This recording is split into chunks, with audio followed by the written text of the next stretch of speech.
Hello Internet, this is Scott with Scott's Garage, and today I'm privileged to be working on my 2012 Ford Fusion Hybrid.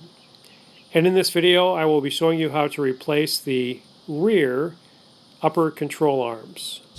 If you've been watching my videos, you know that with this Ford Fusion for several months now I've been trying to get rid of the creaks and the noises, just suspension noises, both front and rear. The front I have taken care of, as no more front end noises. But I still have some clunking in the rear. It almost sounds like the glass from the back doors. You can kind of hear it just creaking. And the only thing I have not replaced are the rear upper control arms. And so in this video, I will do just that. Okay, you can see I got the wheel off. I have the rear end supported both with a very substantial jack stand and also my jack. So what I'm going to do now is remove the first bolt. Here's the upper control arm right here. So I'm going to remove this bolt, 15 millimeter. The back washer this is welded on, so I'll just back it off here.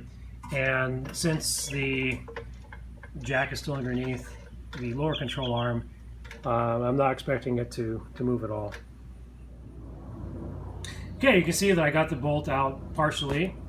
And what we do now, just a little trick of the trade, just take a large wrench, doesn't matter what size, as long as it can fit over the bolt head.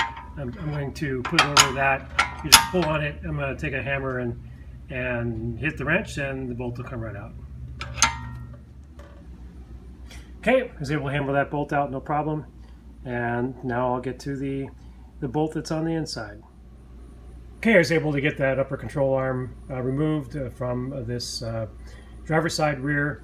A couple things, I was able to use the half-inch ratchet for the bolt that's on the closest to the outside. For the inner bolt, I basically used a wrench, and it was easier for me to get the wrench up in there than the ratchet.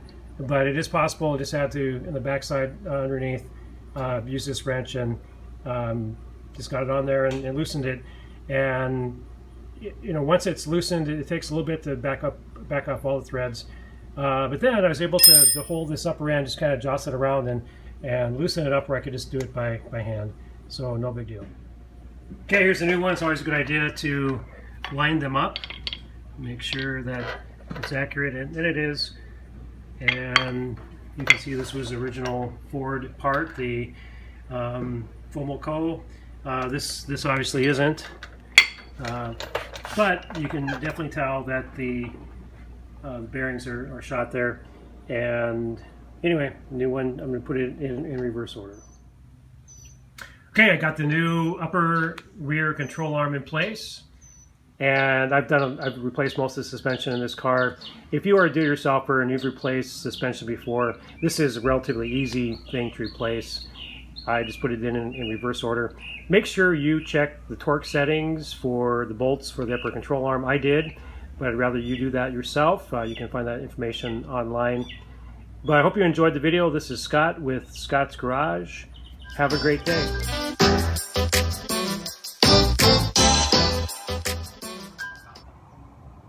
Hey, thanks for making it this far in the video. If you like the video, please hit like. It costs you nothing, but is of great value to me. Please also consider subscribing to Scott's Garage and hit the bell notification for upcoming videos. No, I am not a professional mechanic.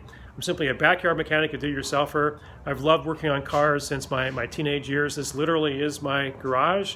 Would love to have you come back and watch another episode of Scott's Garage.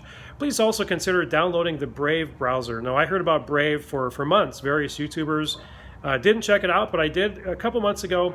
Absolutely love it. I've been using it ever since. It's very fast, very safe, very secure, very unique. You can disable all ads if you want to, or you can get paid to watch ads using the Brave browser. Check it out. Have a great day.